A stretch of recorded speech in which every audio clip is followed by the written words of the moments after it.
آج میں آپ کے لیے بہت ہی فنی ویڈیو لے کے آئی ہوں. آپ سنیں، دیکھیں اور انجوائے کریں.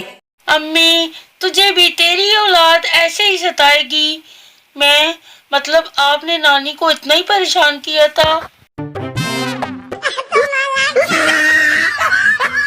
جس حساب سے سونا مہنگا ہو رہا ہے، مجھے لگتا ہے میرا شوہر تو مجھے منہ دکھائی میں شیشہ دے کر کہے گا، اپنا منہ دیکھ پہلے.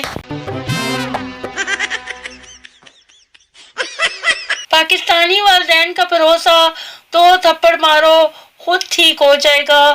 اب چاہے وہ آپ کا ٹی وی کا ریموٹ ہو یا آپ کا بچہ. جتنا مرضی بندہ پڑھا لکھا ہو، کانچ کے دروازے پر آ کر وہ رک ہی جائے گا اور سوچے گا کہ دروازہ اندر کھولنا ہے یا باہر. میں اپنے چھوٹے بہن بھائی کو مارنے کے بعد مجھے مار لے، لیکن امی کو مت بتانا.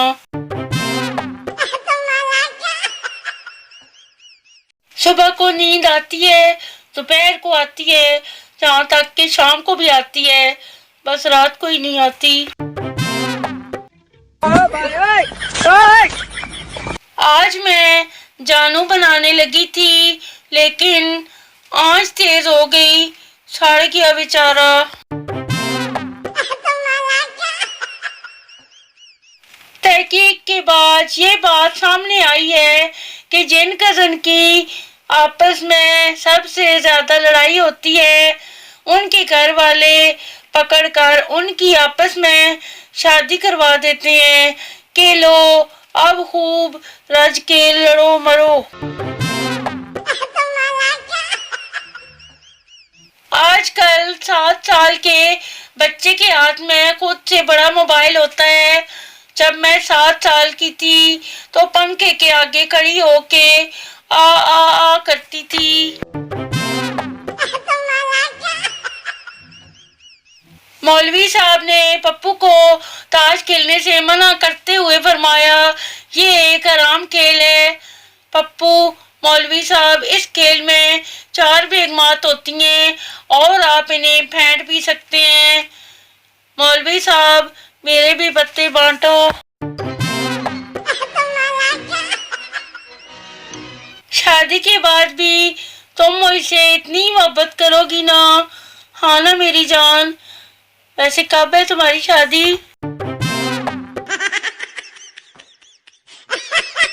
اور گھر میں سب کیسے ہیں؟ اللہ کا شکر ہے سب ٹھیک ہیں. تم بتاؤ گھر والے کیسے ہیں؟ رکو میں پوچھ کے آتا ہوں.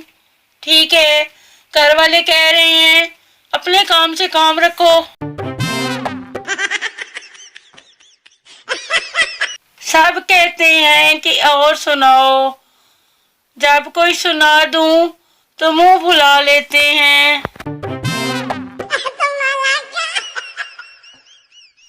اگر آپ کی منگنی ہو چکی ہے تو سمجھ جائیں آپ تنہا ہو چکے ہیں.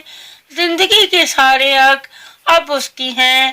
فون نہ اٹھائے تو اس کا مطلب ہے کہ وہ سوئی ہوئی ہے، کوئی فلم دیکھ رہی ہے، سہیلیوں کے ساتھ ہے، پڑھ رہی ہے، پڑوس میں کسی کی عیادت کو گئی ہے، امی کے ساتھ شاپنگ بھی گئی ہے، کھانا بنا رہی ہے، نماز پڑھ رہی ہے، ابو کے پیر دبا رہی ہے، خالہ سے فون پہ بات کر رہی ہے، چھوٹے بھائی کو ہوم ورک کرا رہی ہے، گھر والوں کے ساتھ ہے، وغیرہ وغیرہ. لیکن اگر آپ نے اس کا فون نہیں اٹھایا تو اس کا ایک ہی مطلب ہے کہ آپ کسی اور کے چکر میں ہیں.